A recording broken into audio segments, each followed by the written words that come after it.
కార్తీక దీపం ఈ రోజుటి సీరియల్ ఎపిసోడ్ ఎక్స్‌ప్లనేషన్ అంటే కార్తీక దీపం ఈ రోజుటి ఎపిసోడ్ ఎక్స్‌ప్లనేషన్ గురించి చూద్దాం. ఈ రోజు అంటే నవంబర్ 14వ తేదీ 2025 సంవత్సరం.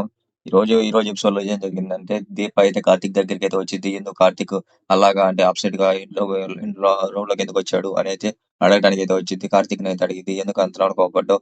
నేనేమన్నాను? అత్తయ్యని బాధ పెట్టొద్దనే కదా నేనన్నాను. దానికే నువ్వు కోపడాలా అంతలా అవునా? అని అయితే దీప అయితే కార్తీక్‌ని అయితే అడిగిద్ది. అప్పుడు కార్తీక్ అంటాడు, నువ్వు బాధ పెట్టిందే చూస్తున్నావు కానీ నా బాధని చూడట్లేదు. నేనెందుకు అంతగానో బాధపడి మరి మా అమ్మని బాధ పెట్టాను. ఎప్పుడు బాధ పెట్టను. అంతలా ఎందుకు బాధ పెట్టాను. కనీసం అది నువ్వు పట్టించుకోవట్లేదు అనేది దీప అయితే కార్తీక్ అయితే అంటాడు. అప్పుడు దీప అడిగిద్ది. అంతలాను బాధపడడానికి ఏముంది బావ నీకు? అంతా బానే ఉంది కదా! అందరూ బానే ఉన్నారు కదా! అని అయితే దీప అయితే అడిగిద్ది. అప్పుడు కార్తీక్ అంటాడు. అందరూ ఏడ బాగున్నారు దీప? ఇప్పుడు మీ అమ్మ నాన్నల్ని బాగుంటే అందరూ బాగున్నట్టేనా అని అలాంటివేంటి బావ అని అయితే దీప అయితే అడిగిద్ది. కార్తీక్ అంటాడు. అవును. మీ అమ్మ నాన్నలు మనం ఎంత కష్టపడి కలిపాము. ఇప్పుడు మనం అందరిని కలుపుతున్నాం అందరిని కలుపుతున్నాం కదా!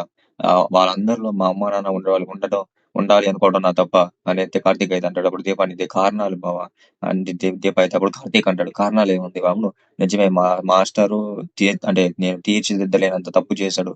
కాబట్టే నేను కూడా ఏం చేయలేకపోతున్నాను. కానీ ఏదో ఒక మార్గం ఉండిద్ది కదా కలపడానికి. ఒక ఉదాహరణ చెప్తా విను. ఎవరికైనా ముల్లు గుచ్చుకున్నప్పుడు ఆ నొప్పి, రక్తం వాళ్ళకి మాత్రమే తెలుసు. కానీ భరించే బాధ, నరకం అయన్నీ కానీ కనపడకపోయినా, రక్తం రాకపోయినా గానీ అలా అంతకంటే ఎక్కువ బాధనిస్తాయి. అలాగుంది ఇప్పుడు నాకైతే మాత్రం అనైతే కార్తీక్ అయితే అంటాడు. అప్పుడు దీప అడిగిద్ది. అందరిని కలుపుతున్నాం బావ కానీ వాళ్ళిద్దరూ అనిద్ది దీప అయితే అప్పుడు కార్తీక్ అంటాడు. అవును అందరిని కలుపుతున్నాం. వాళ్ళందరిలో మా అమ్మ, నాన్న ఉండాలి అనుకోవటం నా తప్పా? అనైతే కార్తీక్ అయితే అంటాడు. ఇంకోటేమంటాడు కార్తీక్ ఏమంటాడంటే, మా అమ్మ, మాస్టారు ఎంత దూరంగా ఉన్నా గానీ వాళ్ళ గురించి వాళ్ళు వాళ్ళ గురించి ప్రతి ఒక్కసారి ప్రతి ఒక్క క్షణం ఇద్దరి గురించి ఇద్దరు ఆలోచించుకుంటానే ఉంటారు అనైతే కార్తీక్ అయితే అంటాడు. దీప అడిగిద్ది. అవును బావ నిజమే. కానీ ఎలా కలపాలో అర్థం కావట్లేదు కదా! నేను అనుకుంటున్నాను కలపాలని. కానీ ఎలా కలపాలో అర్థం కావట్లేదు కదా! అనైతే దీప అయితే అనిద్ది. అప్పుడు దీప అనిద్ది. అయినా గానీ నా మీద అంత కోపడాల్సినంత అవసరం ఏముంది? అని దీప అడిగిద్ది. అప్పుడు కార్తీక్ అంటాడు. ఇదంతా నువ్వు తెలుసుకోవాలి కదా! ఇది తెలుసుకుంటావనే నీ మీద అంత కోపడ్డాను. అనేది కార్తీక్ అంటాడు. ఇంకా దీప అనేది సరేలే అనుకుంటా ఉండేది దీప అయితే. సరే కలుద్దాం బావ అనిద్ది. ఇంకా కార్తీక్ అంటాడు. కార్తీక్ అయితే ఇంకా అయినా గాని కోపం తీరక బయటికైతే వస్తాడు. ఇంక అప్పుడైతే అదే కాంచన, శ్రీధర్ అయితే అంటే పక్కపక్కన ఉండరు. శ్రీధర్ అయితే కావేరి దగ్గర ఉంటాడు. ఇంక కాంచన అయితే ఇక్కడైతే బయటైతే హాల్‌లో అయితే కూర్చొని ఆలోచిస్తా ఉండిద్ది. ఏం ఆలోచించిద్దంటే కార్తీక్ చెప్పిన విషయం అంటే ఇప్పుడు శ్రీధర్‌కి ఫోన్ చేసి థాంక్స్ అంటే కంగ్రాట్స్ చెప్పాలా? వద్దా? నేనెందుకు చెప్పాలి? వాళ్ళందరూ చెప్పారు కదా! నేనెందుకు చెప్పాలి? అయినా గాని నేనే ఫోన్ చేయాలా? అతను ఫోన్ చేయడా? ఏదేదో మాట్లాడుకుంటా అన్నీ గుర్తు చేసుకుంటా ఉండిద్ది కాంచన అయితే. అక్కడ శ్రీధర్ కూడా సేమ్ అంటే ఒకే ఒకే అంటే ఒకే సమయంలో శ్రీధర్ కాంచన గురించి ఆలోచిస్తాడు. కాంచన శ్రీధర్ గురించి అయితే ఆలోచిస్తా ఉండిద్ది. ఇంకప్పుడు శ్రీధర్ అయితే మీ కాంచనానే ఫోన్ చేయాలా? నేను ఫోన్ చేస్తే ఏమైంది? నా భార్యకి నేను ఫోన్ చేస్తే ఏమైంది? అని అయితే శ్రీధర్ అయితే ఫోన్ చేస్తాడు. కాంచన అయితే ఫస్ట్ రింగ్‌లోనే ఎత్తిద్ది. అప్పుడు శ్రీధర్ అంటాడు ఫస్ట్ రింగ్‌లోనే అయితే నా ఫోన్ కోసం అంతలా ఎదురు చూస్తున్నావా? అని అయితే శ్రీధర్ అయితే అడుగుతాడు. అప్పుడు కాంచన చెప్పిద్ది. లేదు నేను మామూలుగానే ఎత్తాను. ఫోన్ దగ్గరుండింది. అందుకే మామూలుగానే ఎత్తాను. ఫోన్ చేశారు కార్తీక్‌తో ఏమన్నా మాట్లాడాలా?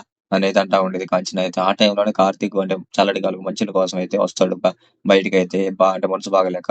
ఇంకప్పుడైతే కాంచన మాటలు వింటా ఉంటాడు. అప్పుడు అంటే కార్తీక్ అనుకుంటాడు. కార్తీక్‌కి ఇవ్వాలా అని కాంచన అన్నప్పుడు కార్తీక్ అనుకుంటాడు. ఏమనుకుంటాడు? నన్నేమన్నా అమ్మ చూసిందా? అని అయితే అనుకుంటా ఉంటాడు కార్తీక్ అయితే. ఇంక కాంచన అయితే చూడదు. కాకపోతే మాట వరుసగా అయితే అనిద్ది. ఇంకప్పుడైతే శ్రీధర్ అడుగుతా ఉంటాడు. నాకు సీఈఓ పదవి అంటే పోస్ట్ ఇచ్చినందుకు కనీసం కంగ్రాట్స్ కూడా చెప్పాలనిపియలేదా నాకు? అనైతే దీప ఇంక శ్రీధర్ అయితే అడుగుతాడు. కాంచన చెప్పిద్ది. నేనిప్పుడు చెప్పకపోతే ఏమైంది మీకు? అనైతే అనిద్ది. కాంచన అయితే అనిద్ది. అప్పుడు శ్రీధర్ అంటాడు. నేను నీ భర్తనే కదా! నువ్వు చెప్తే ఏమైంది? అనైతే అంటే శ్రీధర్ అడుగుతాడు. కాంచన అప్పుడు చెప్పిద్ది. మీ భార్య అక్కడుంది. మీ దగ్గరే ఉంది. మీ భార్య కావేరి. నేను కాదు అనైతే కాంచన అయితే అనిద్ది. అప్పుడు శ్రీధర్ అంటాడు. మరి నువ్వెవరు? అనైతే శ్రీధర్ అయితే అంటాడు కాంచనని. కాంచన అప్పుడు చెప్పిద్ది. నేనెవరా? నేనెవరా? నేనెవరేంది?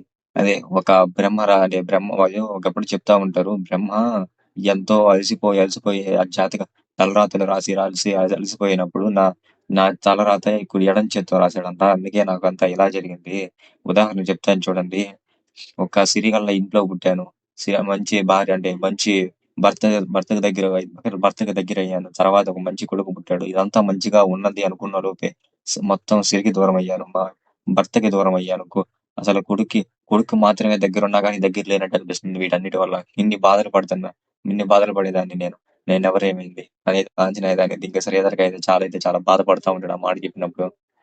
ఇంకప్పుడు కాంచన అనిద్ది, మనిద్దరం అసల కలిసే అంటే మీరు ఫోను చేసిందే కార్తీక్‌కయితే కార్తీక్ ఇస్తాను. లేకపోతే ఇంక సరే అనేది కాంచన అయితే అనిద్ది. కానీ కంగ్రాట్స్ అనేది చెప్పకుండా అయితే ఉండలేకపోయిద్ది. అందుకని ఫోన్ పెట్టేసేటప్పుడైతే జోష్న గ్రూప్ ఆఫ్ జోష్నకు గ్రూప్ ఆఫ్ రెస్టారెంట్స్ కి సీఈఓ అయినందుకు మీకు శుభాకాంక్షలు అని చెప్పేసి ఫోన్ పెట్టేసి అప్పుడు శ్రీధర్ అనుకుంటాడు. కనీసం థ్యాంక్స్ అని చెప్పే అవకాశం కూడా ఇవ్వలేదు కాంచన నాకు అనేది శ్రీధర్ అయితే అనుకుంటాడు. ఇంకా కాంచన అయితే చాలా అంటే చాలా బాధపడిపోతా ఉంటుంది. అది చూసి కార్తీక్ అయితే దగ్గరికి వస్తాడు. కార్తీక్ అడుగుతాడు, నేను మా మాస్టర్ ఏం మాట్లాడి నాకు అర్థం కాలేదు, కానీ నువ్వు మాట్లాడిన దాన్ని బట్టి మాస్టర్ ఏం మాట్లాడాడో నాకు కొంచెం అర్థం చేసుకోగలను అమ్మ అనేది అంటాడు. అప్పుడు కాంచన అనిద్ది, ఎందుకొచ్చావు ఈ టయాన? ఏ నీ మనసులో ఏం ఆలోచన ఉంది అని అయితే కార్తీక్ అయితే అడిగింది కాంచన. నా మనసులో ఏం ఆలోచన ఉందో నీకు తెలుసు, నువ్వు తెలుసుకోలేవమ్మా అని అయితే కార్తీక్ అయితే అంటాడు. అప్పుడు కావేరి అనిద్ది, సరే చెప్పు అయితే అని కావేరి అయితే అనిద్ది. అప్పుడు కార్తీక్ అంటాడు, మా అమ్మ నాన్న అంటే అమ్మ నాన్న కలిసి ఉండాలి అనుకోవడం కొడుకు తప్ప అని అయితే కార్తీక్ అయితే అంటాడు.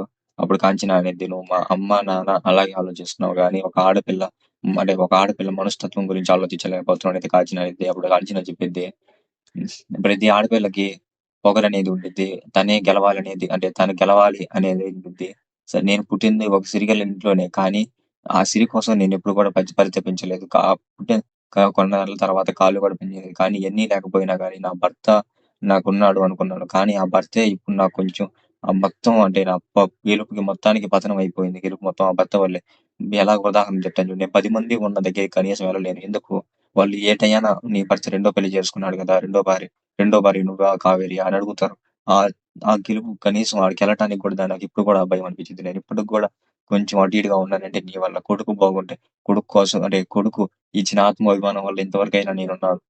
మీ నాన్నకు కూడా కొడుకు అభిమానం, ఆత్మాభిమానం వల్ల ఈరోజు సీఈఓ పోస్ట్ కూడా వచ్చింది. నువ్వు నాకున్న ఏకైక అంటే అంటారు కదా! ఏకైక హోప్ అంటారు కదా! ఆశ అనేది కాంచన అయితే అనిద్ది. అప్పుడు కార్తీక్ అంటాడు, నేనున్నానమ్మా, ఎవరు లేకపోయినా గానీ నీ గెలుపుకి నేను కారణం అవుతాను. నువ్వు బాధపడబాకు అనైతే కార్తీక్ అనుకోని ఇంక సరే అని ఒక లాస్ట్‌లో ఒక మాట అంటాడు.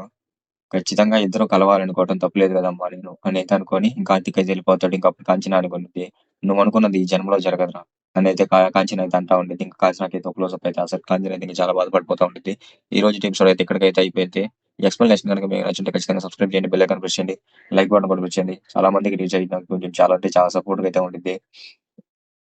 దీనికంటే ముందు ఒకటి జరిగింది. అదేంటంటే జ్యోత్స్న అంటే జ్యోత్స్న ఇంకా పారిజాతం అయితే అంటే పోస్ట్‌లో అయితే చూపిస్తారు దాని గురించి. అంటే అది పెద్ద ఇంపార్టెంట్ కాదు, చెప్పలేదు. ఏమనుకుంటారంటే వాళ్ళు, జ్యోత్స్న అయితే కార్తీక్ దీపాల మీద నాకు చేసిన దానికి పగ తీర్చుకుంటాను.